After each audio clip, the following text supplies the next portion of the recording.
Hey, how you doing? This is J Hamster.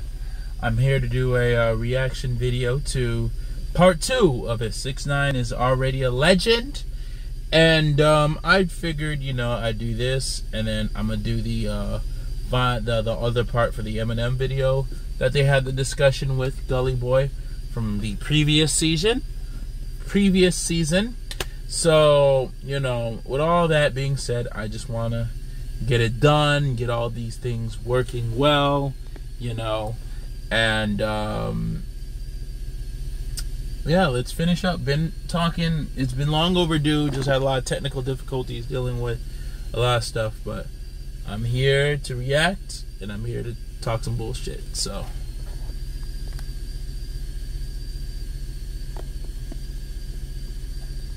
Yeah, I don't even remember that. The nigga Meek Mill got caught trying to buy a 10-inch dildo off the internet. Oh my god! They was calling that nigga Freak Mill. I'm gonna back smash a little bit.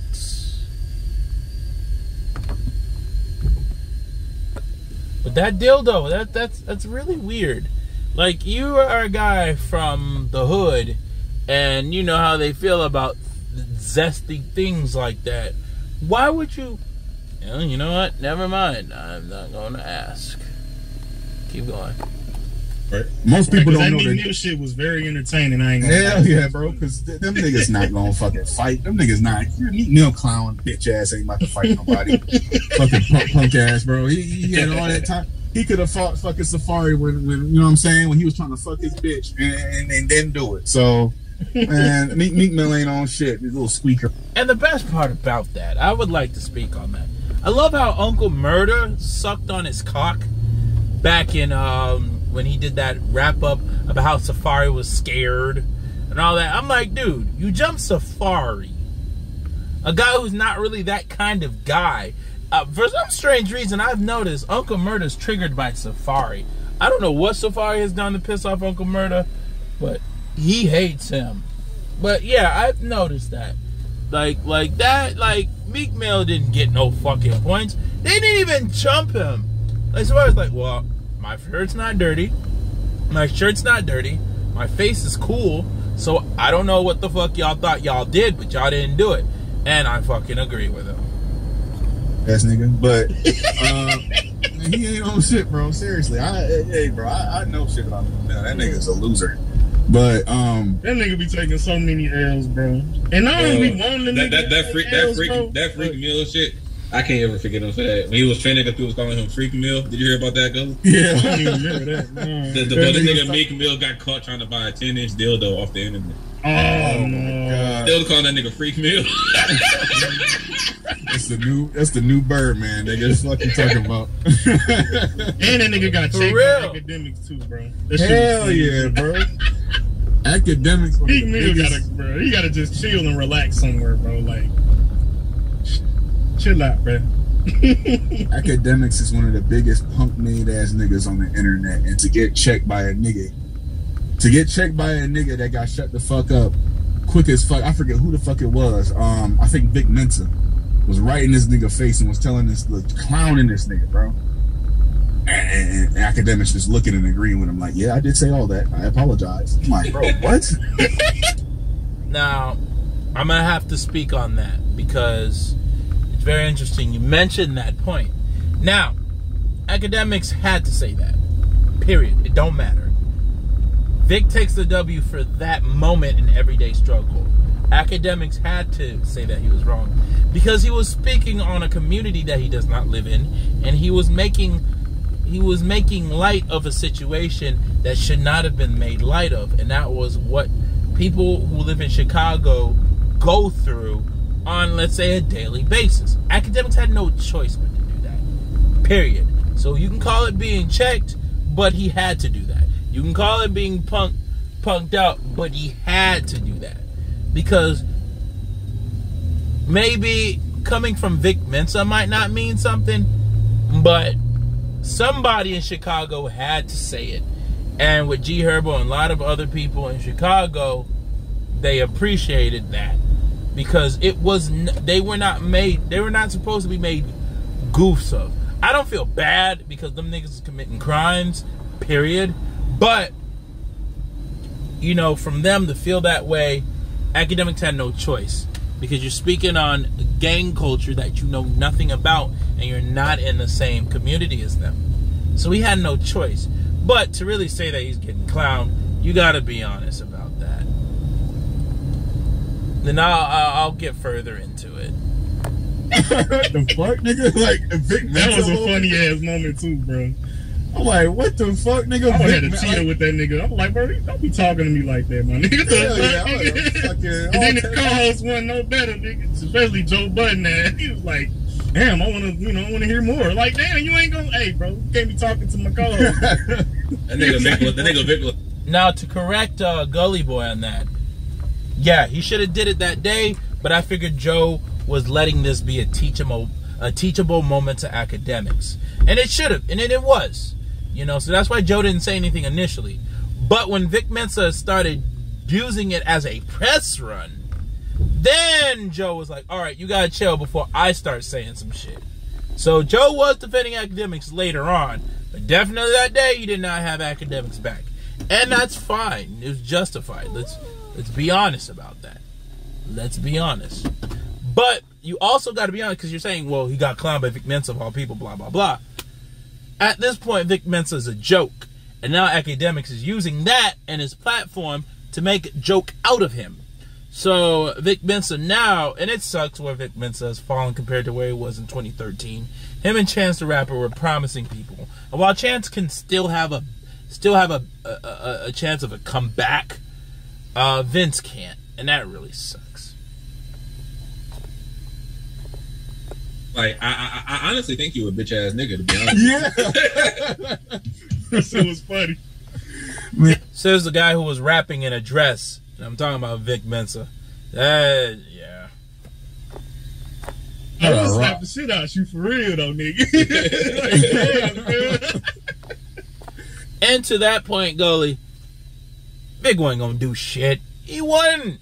Like, academics has made it clear that he was gonna call the police or sue or do anything. So he talk about he's not gonna be professional. Fuck it. Go balls the fuck out. I mean, he made his point by just saying that, and that's fine. But to just add in the I was just gonna slap you. Nah, don't do that shit. Especially if you coked out your fucking mind. Allegedly. Don't fucking do that. I'd have rock bottom that nigga through every table in the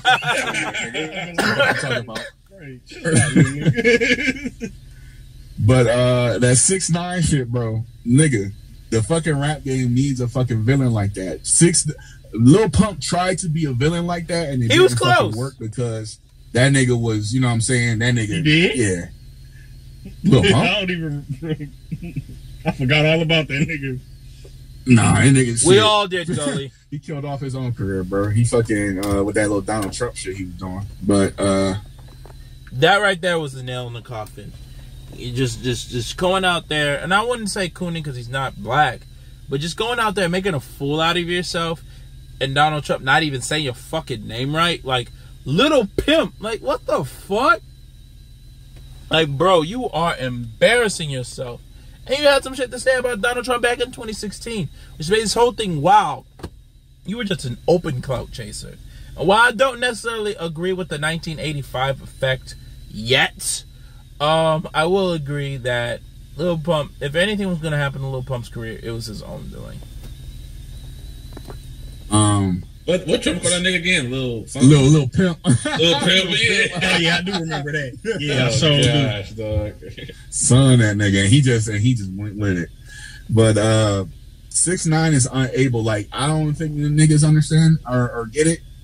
Music is not how you kill this nigga 6ix9ne off. The only way 6ix9ne is gonna get killed off is if he does something himself in the media. Because at this point, he's just a fucking he's a idol or an. I know where you're getting at. So I'll further explain this. You can't cancel this man. This guy says the N-word. His music's not good, supposedly. He's charged for sexual misconduct with an underage minor. People will call him being a pedophile, whatever. He's found not guilty, so he's not a registered sex offender. or he pled guilty to where he doesn't have to register.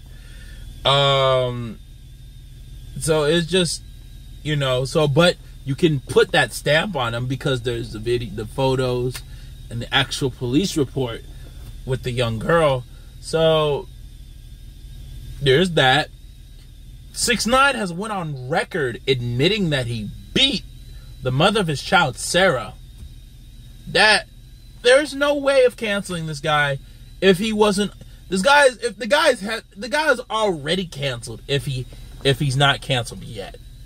If you catch my drift. It's icon of some form. So the only way to kill this nigga off is if he himself kills himself off, or if he gets killed literally.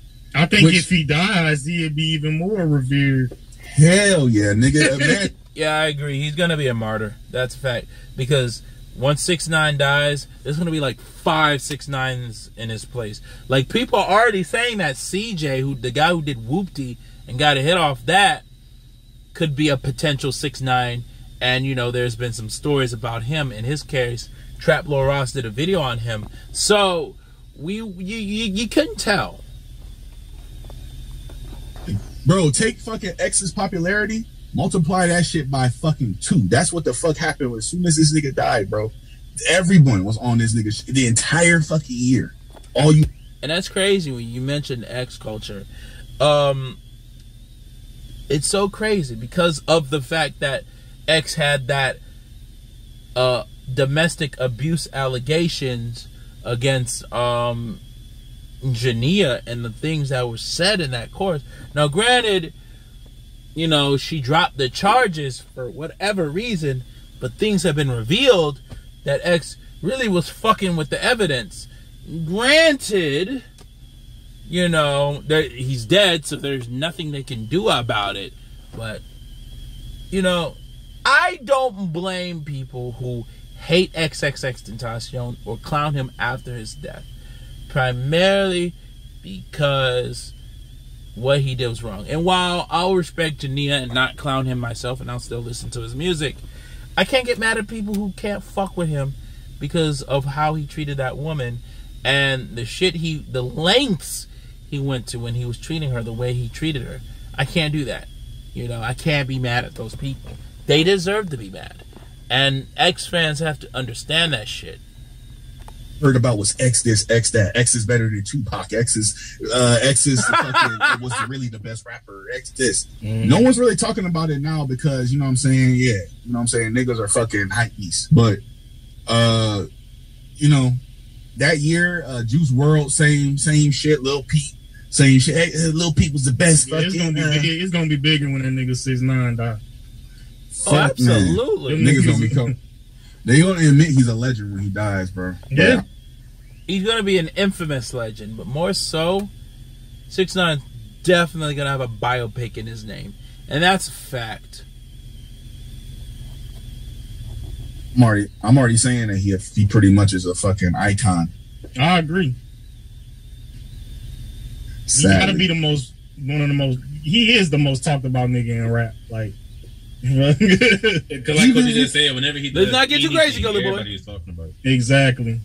Even if it's something fucking little, like this nigga go on Instagram and say, I'm the best rapper alive. If any other rapper go on fucking Instagram or on social media and say that, fucking Isaiah Rashad can say that, they'd be like, oh, okay, all right. Fucking, you know what I'm saying? Fucking 6ix9ne say that shit, bro. Social media's getting lit the fuck. Nigga. Whether they're talking shit about him or they say he sucks or rap, he's agreed. It's going to blow up. You seen what the fuck happened when he was in that clubhouse room with 21 Savage. That shit went viral and blew up with the internet after that Whack 100 interview, and 21 Savage and 6ix9ne got into that argument. It was nothing to talk about after that shit. It was nothing to talk about. It was nothing to talk about after that. Bro, you know what I'm saying? A positive nigga could say that, and it's like, okay, yeah, you know what I'm saying? I like the confidence. Yeah, bro, for real. Niggas be like, nigga out there, nigga. Yeah, right. I like the confidence. It's all about competition. You know, rap these days ain't got no fucking competition. Blah, blah, blah. But let fucking niggas like fucking 6ix9ne say some shit like, I'm the best rapper out there, and he makes music that the way he makes, they will kill him, but they wouldn't care. And then they would make unironic memes about how 6ix9ne is better than XY. And you seen that shit with Blueface when he first started rapping off beat, and they were calling him the best rapper since Tupac, better rapper than Lil Wayne, right? Better rapper than Papoose. They were fucking going off on this shit, ironically, and it was just making Big Blueface a big name. Once Blueface started rapping seriously and actually taking this shit seriously, he just became a regular rapper at that point. Fucking Isaiah Rashad can be like, you know what I'm saying? Nigga Lupe Fiasco and shit. Hell yeah. Anyone, yeah, you know. But it's different for Lupe, because if Lupe do it, they're gonna start comparing that nigga to fucking Kendrick Lamar and shit. They've been doing that for his entire career and shit. They only go to the closest nigga they can compare him to. 6ix9ne do it, and now all of a sudden it's gonna be. No, I was just saying, like, if somebody like Lupe or Isaiah Rashad do it, it ain't gonna be as big as if 6ix9ne say that shit. That's all I was saying. Yeah, that nigga 6ix9ne can say, like, here's the thing, because he's such an obvious troll. Like, whenever another rapper gets into some shit and he comments on it, people make it a big deal. Like, I think what Lil Durk and his girl got they. You know, the funny thing is, before you mentioned the Lil Durk situation, just going back to the best rapper stuff, I remember when 6ix9ne did an interview with Angie Martinez, and 6ix9ne literally on the fucking airwaves said that he does not take his lyrics seriously. He literally ripped apart his own lyrics for Fifi and said, that shit is terrible, but we are in the studio having fun. And you know what the fuck happened? Motherfuckers went nuts. Like, people like My Son, Grizzy Hendrix, all of them like, how could he say this? We take rap lyrics serious over here. How could he say this shit? It sucks because people like that, and we take our craft serious. Like, shut the fuck up. Like, god damn. Not everything has to be serious. Can these niggas have fun? Can they enjoy themselves? Can they make the music and enjoy themselves? Like, I mean, Grizzy's my man, so I'm not trying to diss him. But to the other dudes, like, I get that you take this seriously. But sometimes fans aren't listening to music for seriousness. And sometimes 6ix9ne at that point, at that time, filled that void in. Period. You know? Y'all not gonna say that about Yachty. I mean, y'all already have. But y'all ain't gonna say that about Uzi, because then y'all gonna get checked by the label mates. Because they're not gonna appreciate the Ask Joe Budden. The only person who can get away with saying some bullshit is Eminem, because dumbass fans and dumbass consumers will be like, well, it's a miracle get dissed by Eminem. But other rappers, no, they on your head top. They on your head top. That's a fact. I was right. And he said something about that, and everybody was like, look at 6ix9ne still talking. You know, I think at the end of the day, the same people who say, why is 6ix9ne so popular? Why do people keep talking about him? Those are the people who keep his name out there. If y'all shut the fuck up and stop tweeting about him, stop making YouTube videos about him, he wouldn't be out here so much. That's one thing that Amir said. I will say this. I've been saying that before he even got locked up.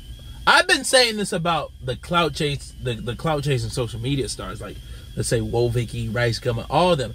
People on the internet getting mad at them, or Little Taze, they get mad at them for getting attention and all going viral and all this nonsense. And I say, see, Bad Baby, and I say, see, that's your problem. I tell them all the time, your problem is you're giving them attention. If you don't like that, then just ignore it. It'll go away. And so far, nobody's giving too much attention to Bad Baby or Woe Vicky or all of them. And it's pretty cool because nobody's really can. But they're just trolls. It's like a fucking mime. Like my friend Jessica went and we talked about what 6ix9ne was doing is a mime trick. What it is you got mimes just come around you. They see you, they fuck with you, and they dance with you. They do all this the miming stuff. Then you get mad at them, and they're like, and they make it even funnier. So your goal is to just ignore this shit, no matter what they do.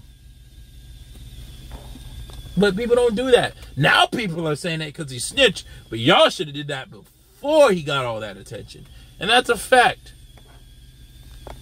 Bro, that's the only reason why he's still, like you said, because everybody's sharing this shit. And somebody actually got on me about the video I made. It was a comment. He had said, bro, I disliked it. And the only reason why is because you put that nigga on your platform. I ain't got no problem with putting 6ix9ne on my platform. Because I'm not one of these niggas out here saying, man, they need to stop telling about that nigga, man. Like Culture said, it's interesting. You know what I'm saying? I'm about to go try to find that comment right now, bro. Like, I'm not even, you know what I'm saying? Like, I don't have no problem with talking about fucking 6ix9ne, putting them on my platform. Shit. Y'all the ones that do. And then a nigga who said that, like Amir just said, he be the main one talking about him in the lunch table discussions. You niggas sitting there and snitch, man. That's a fact. This video actually got a good number of views, so it got 4,000 in a couple of days. Oh, for sure? I ain't even... The hour-long video, right? Yeah. That shit suck, Gully, that you got your videos clapped for that, because that was interesting, what you like the stuff you were saying, and I didn't get to watch the whole thing, but it's all cool, man. Yeah, I'm looking at this shit. This video doing good. But yeah, it was a dude on there, like, the only reason I gave it a dislike is because you putting this nigga on your platform. And then I think I had responded and said, bro, it's not... Before you go on, imagine doing that. Imagine just going out your way to hate 6ix9ne that much that you're going to tell somebody that you dislike them for talking about 6ix9ne. Like, god damn, how upset are you about that? It's not hard to not watch the video. Like, god damn. Deep, bro. Oh, I found it. I'm gonna put this in the video for people to see it as we're saying this. Yep, some nigga named D Reezy 187. This nigga a killer, bro. D Reezy 187, criminal ass nigga. The only reason I gave you a thumbs down is because you let this clown get exposure on your platform, and I've been fucking with you since day one. And you say it's not that deep, my boy. It's not, bro. It's not. Because me talking about 6ix9ne is not gonna fucking do anything. Acting like you offered this nigga a contract, like welcome to Gully. You sign here, you sign there, initial there. You give up all your rights to enjoyment on the Gully Boy platform. Get the fuck out of here, man. Productions, 6ix9ne. Like, get the fuck on somewhere with your fucking sad ass bitch. Get the fuck on somewhere, my nigga. Spin the block. At that point, I feel like Gully could have said anything in that video. This nigga would have just been upset because it was about 6ix9ne. So, because I wasn't on that nigga's side at all. You give this nigga exposure, Gully? Oh, dislike. Like, what? That shit is crazy. Hey, man. This shit is wild as hell, bro. But it's at the point where it's kind of a double standard, because we as YouTubers, we talk about it because, I mean, obviously we want to talk about it, and two, from a view standpoint, I mean, we say sometimes we don't do shit for views, but some shit be a gold mine. Why would I not talk about this thing that I want to talk about, that I know people want to hear me talk about? But you don't want me to talk about 6ix9ne because you think or the culture, or Gully Boy, or Amir is gonna keep his career afloat. Nigga, it's more than that. We are just like, goddamn, exactly. Let me make my videos and make my money, or get my views and get anything up. Like, goddamn, it's not like we're gonna invite this man to our fucking platform and be like, hey, we're gonna have a 6ix9ne interview. Or maybe I will, but it's not like y'all or Amir and them are gonna do that. It's just like, this is an interesting topic. This is a hot topic, and I know I'll get some views off it. That's all it is. It's not that fucking serious. The spokes on the fucking wheel. They look at the media pages. Is really what be complex. DJ Academics, Diamonds Live News, them niggas that have the real pull in the fucking rap game. That be fucking promoting these bigger rappers. Baller alert. Like that. That's level who hip hop. They look at. This is where y'all get y'all news from. Y'all get it from us and only us. By all means, I apologize for exposing you to that whole ass nigga 6ix9ne. But it's everyone else, bro. It's everybody else. As soon as Dom stop talking about him, as soon as all these other niggas, give 6ix9ne 24 fucking give this nigga a month without fucking media exposure. Dead, nigga. That's it. And that's crazy because niggas ain't gonna be able to do it. And I remember, as you said that, because we were talking about academics and the Meek Mill, that's what you said. He was getting checked by academics. Academics said, if you don't like my page, you don't like this, why are you still there? Why don't you ignore it? And Meek Mill's response is, there's just so much shit, we just can't ignore it. What the fuck, nigga? Is you stupid? Because it's a fucking puff give situation. Or I talk about 6ix9ne, I get likes and retweets. Oh, 6ix9ne gets talked about, so now he gets exposure. You feel me? It's a puff give. But if I talk about 6ix9ne, it's why the fuck you talking about that bitch ass nigga? I thought you knew better. Like, first things first, you know my I thought dad, you knew nigga. better. Yeah, bro. You're not my dad. Shame on you. Shame on you, Culture. You disappointed that anonymous guy. You disappointed that imaginary guy. Like, what's wrong with you, Culture? Why would you do that to him? Like, shame on you. He thought we thought you were better than this. Shame on you. You ought to just look in the mirror and ask yourself, was it really worth it? And nigga, first things first, I can talk about whatever the fuck I want. Second off, why, you know what I'm saying? The only, like, I'll be real with you. I look at my fucking most viewed videos on YouTube, I see that it's mostly, you know what I'm saying, negative shit. So clearly, that's what y'all niggas care to see. If I'm talking about, and that's a fact. That's a fact. When it comes to music, when it comes to news, when it comes to headlines, what we're following on social media, unless it's somebody else, all we do is consume negative press, period. Negative content, period. You know, when it comes to rap music, you know, Chance the Rapper, whose album I didn't think was all that bad, talks about marriage and his wife. Y'all call that album trash. There's so many positive rappers. Maybe y'all say, well, Big Day was just trash. All right, fine. There's so many positive rappers like YBN Cordae and JID, and yet y'all don't talk about them. We get mad when negativity gets blown up because y'all allow it. You allow it. You don't build your platform on positivity. But y'all want to complain about a platform with negativity. Get the fuck out my face. That's why I love Kendrick Lamar's album. Because that's like how Amir just said. That 6ix9ne video got more views than my Finding Rap Gems. I think my Finding Rap Gems got like 200.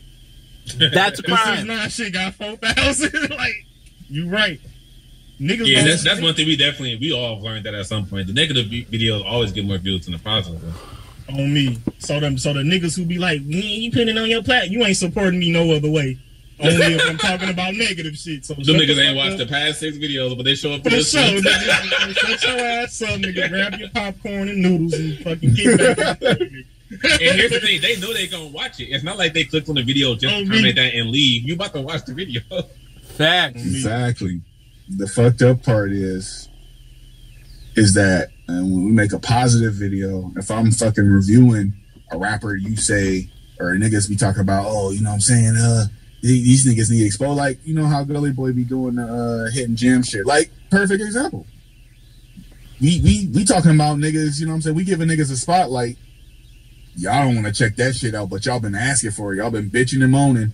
Oh, put us on the new, I'm trying to see some new rappers. I'm trying to, let's talk about. And y'all never want to listen to them. Let's talk about good niggas. Sure. Me. But before you finish that, I do want to say thanks to the people that do check that shit out. Like real shit, man. Y'all be the real ones. Who don't only just want to see negative shit. That series definitely would have more views if you tell that shit, like discovering new trash rappers or something. Right. So right. Niggas would be, Gully Boy about to roast some niggas. Yeah. Right. And that's fucked up, man. But that's how it is. Motherfuckers just gravitate towards negative shit, drama. And this goes back to 6ix9ne. That's why that nigga is so revered. Because he gonna bring you some drama and some rah-rah shit. Exactly. All right, that was the part of the video. I'm glad I could record the part 2. And yeah, basically I agree with a majority of the stuff that they've said. And that's just how I feel. Anyway, this is J Hamster. Just signing off. Oh, if you get this at this point of this week, of the week of late of the last few days of August or the early days of September, come Thursday after 10 p.m. Thursday, September 3rd, when I'm going to September 2nd, what I'm going to be doing is I am going to stream Donda and CLB on Bigo Live. I'm not going to plug it here yet, but I'm going to start plugging soon. I hope y'all are there for that listening party. With that being said, this is Jay Hamster, signing out.